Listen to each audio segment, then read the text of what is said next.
With filmmaking, yeah, I think I can say I've done almost about everything and anything under filmmaking, which has to do with the art department generally. I think creative wise, the art department is an angle where I think much more, I find myself much more useful, and I feel I can function much more properly in.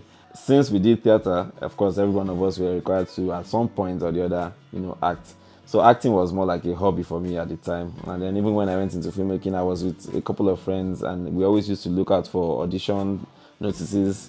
In fact, there was I don't know if it still operates now, but there used to be a WhatsApp group where people just drop audition notices, and then everybody, tries as much as possible to get into the next big film. It was at some point it was too much for me. I couldn't keep up, and I just thought that, hey, there are way too many people, in this, trying to break into the acting scene. Why don't I just look for something else that a lot of people don't pay so much attention to? And that was when I started to seriously consider being behind the cameras. I want us to take this as one of the biggest things that we would ever set our hands upon.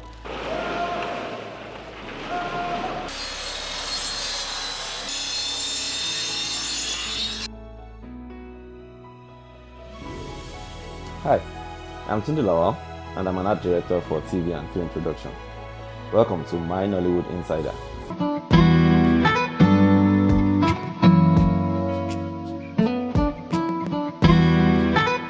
I studied theatre arts in the University of Ibadan, and I majored in technical theatre, which encompasses set design and lighting design.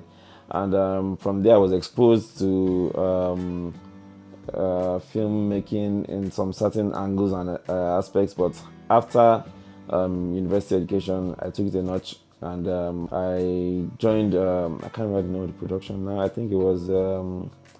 I joined the studio then, first TV Studios. They produced Munai's Police Station. They also produced Emerald, a TV series back then. And from there, the interest grew, and then I found myself in the filmmaking industry.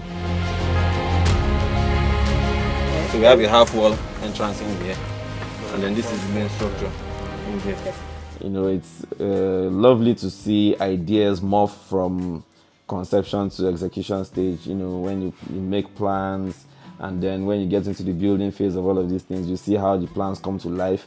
And I'm a sucker for the creative process of filming, and I think going into art direction is I can just say I found my calling in there. Watching the creative process of things and bringing ideas to life. It's a part that I so much love to be involved in, and then that's where I grew my interest from. I've been involved in a couple of projects, and I've been blessed to be the art director on some of these projects. And I think I should also add at this point that I'm also blessed with a very, very hardworking team, full of bursting with ideas. I was opportunity to be the art director on Itura. It's an African magic series currently showing every weeknight on DSTV, African Magic Showcase. I was also the art director for Diiche. It's a miniseries airing on Showmax. And I was the art director for Soole as well, art director, production designer for Soole. It's a feature-length film on Netflix. I also art directed reality shows, TV shows, and the likes. But I think of all of this that I've mentioned, so far, I think Diiche stands out for me. What you have noted, it earned us our first AMVCA nomination as the Best Art Director of the Year. And I say Diiche because it was really challenging for us to work on. And in Diiche, a lot of the sets, actually about 75 to 80% of the sets were built from scratch. And one of the most rewarding things for me is when we have people watch our shows or view our work, and then they do not realize that these things are set, built, and put together. If we do it in a way that is so pleasing that you do not, you are unable to tell false walls from real walls and not all the likes, then I believe at that point we've done a good job. and that is why Diiche stands out for me as one of the best projects that I've been involved in. I really like the project. Challenges are a part of the job, and uh, there's no job that doesn't have its own challenges, and the art department is not an exception. On Diiche, I'm going back to Diiche again. One of the most challenging things we had to do on Diiche was filming the underwater scenes and merging it with the green screen sets that we did. It was really, really challenging having to go underwater to set because we filmed it in a pool, and then we had to go underwater to set up the interior of the pool and then create the abyss by taping black cloths around the inside of the walls of the pool, and we had to do that while the pool was filled up with water. It was really, really challenging to do. And also working with the green screen aspect of that shoot, getting chain block to hoist the actor, up and down to simulate her falling into a large body of water. It was a lot. But again, like I said earlier on, we are blessed with a lot of hard workers who are always busting with ideas. So, in fact, most times we always tend to look out for the most challenging aspects of any shoot, and we always want to tackle that first, so that the rest of the job is not so difficult for us to work with. And that's how we got across it on Diiche. I'm not so gassed up about credits as I am about the work itself.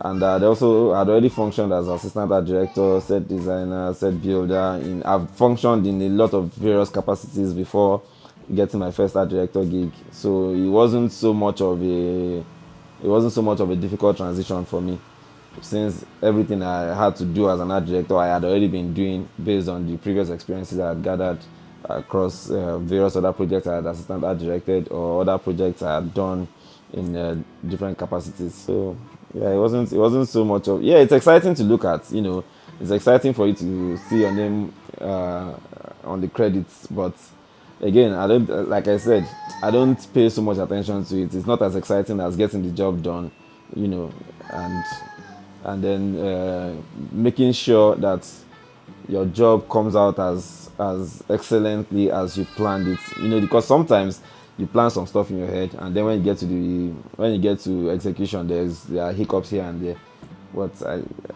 Yeah.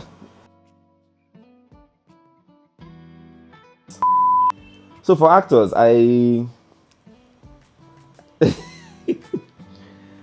it's not that I'm not a fan of actors, but over time, I tend to lock them up in a box somewhere and keep them, because sometimes I'm unable to deal with the drama that they bring, especially those that are divas. Sometimes I tend not to allow their work interfere with mine, but of course we can't avoid it totally. And that being said, I have a couple of favorite actors I work with that we understand each other, and then they are very good in their craft. I adore good actors who are able to bring their scripts to life. People like Itura that I work with, he's a very great guy. He's good at his job, and he's an even greater guy. Bucci Franklin. These guys, they were unarmed. They had guns. Wonderful actor, wonderful person. Olarutimi, that's not who I was trying to remember anyways, but Olarutimi, fantastic guy. Amara, great actor, great guy. Amanda Oru, she's a fantastic personality as well. I really can't remember a lot of names, but these names are coming to head are people that, they were able to leave a lasting impression when we worked together. Producers, of course, James Omakwe. Not so many people do it as good as James Omakwe does. Of course, working with producers, you always have limitations, but James is willing to listen and willing to. There are a lot of producers that want to cut corners. There are a lot of producers that want to, and it is understandable, but James is one of the producers who would actually give you a listening ear, and then if there is anything that can be done from production's angle, he will make sure he gets it done. You guys are looking beautiful. Well done. God bless you.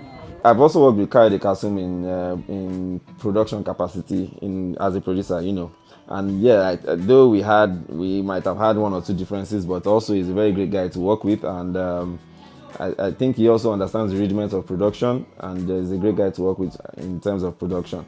He's always willing to listen. Always, he pushes you, challenges you to grind out results out of nowhere, barring any challenges. And I like those kind of people. One of the directors I enjoy working with, Blackie. I worked with Blackie on numerous projects and short films, some of which are Itura, IAMRiona, and it's always seamless working with Blackie. When you have a director who shares your vision in terms of art direction and production design, then your work is kind of more seamless for you. Same thing with Debola as well. I worked with Debola on Itura, and he was wonderful to work with as a director. I enjoyed James Omokwe as a director as well. Who else? Kayode Kasumu. Cinematography. Ginger. Ginger is a great cinematographer I enjoy working with. Ginger has worked on, we worked on Riona together. We worked on Ajoche, and I think we worked on Unbroken. I also enjoy T Black. That's a great guy, a great cinematographer I've worked with as well. We worked together on Unbroken as well. Charlie, our VFX Lord and Master. He's a very, very wonderful guy to work with. And working with cinematographers, I can't do without mentioning these names, because these are the people who feel like they are in my head and then they are in my mind's eye when we are talking about spaces and how to shoot in relation with the set that we've built. They always seem to understand everything even before you say it, and it makes working with them so easy.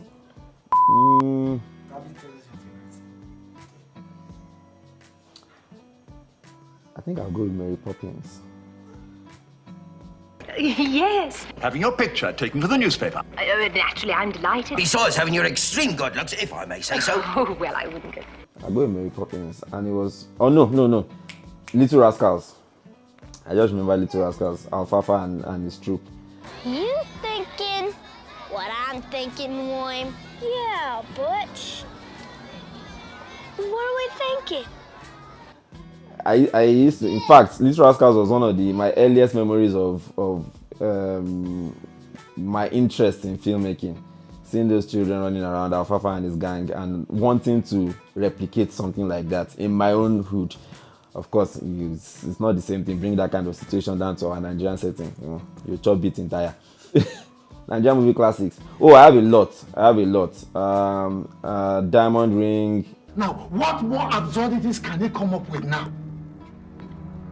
All right, this woman. Now, where does she live?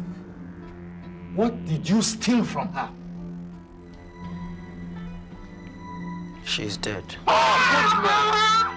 Rattlesnake, the old Rattlesnake.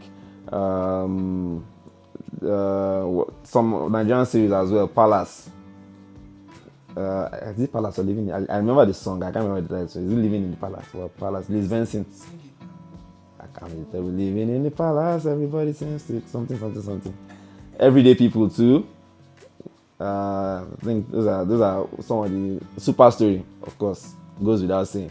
With Nollywood, I feel we are not where we used to be. We are not where we want to be, but we are not where we used to be. There's always room for improvement, and we are doing so well with where we've come, given where we are coming from. I think one of our heaviest challenges so far, as always, will still continue to be, and sometimes I think it's story, and budget as well. If we can, work on these two aspects, I think a lot of our questions will be answered. Story in the sense that I think New Nollywood, we've kind of strayed away from our storytelling that we used to do. We had a lot of wonderful stories back in the day. I'm referencing Diamond Ring again. We don't really have those kind of stories as we used to have, and we have so much that we can do. We have so much that we can tap into, especially given our cultural heritage, given our backgrounds, our traditions. There are a lot of things we can tap into and pick stories from. And somebody I will applaud that is doing that right now is Biodun Stevens. Going through the drama in our everyday Nigerian life and society. That's why whenever she puts up her stories, a lot of people can relate because that's their everyday life. We don't need to go all out. We've not finished telling our story, so why are we leaving that and trying to jump into fantasy and all of that might be challenging to recreate. I think we should tell more of our own stories. I sleep. For fun, I like to hang out with my guys, hang out with my friends, let off steam. If and when the opportunity avails itself, I like to shoot pool, I like to swim. I used to like to play ball, but stomach will not allow for that anymore. And I'm older now, so kiss, kill, and slap.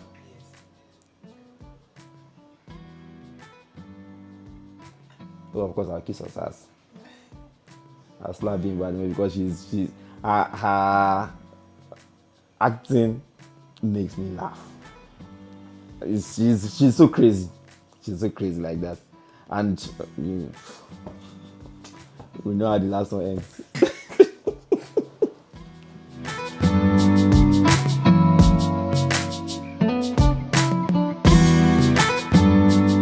Hi again everyone, my name is Tunde and I hope you enjoyed my Nollywood Insider.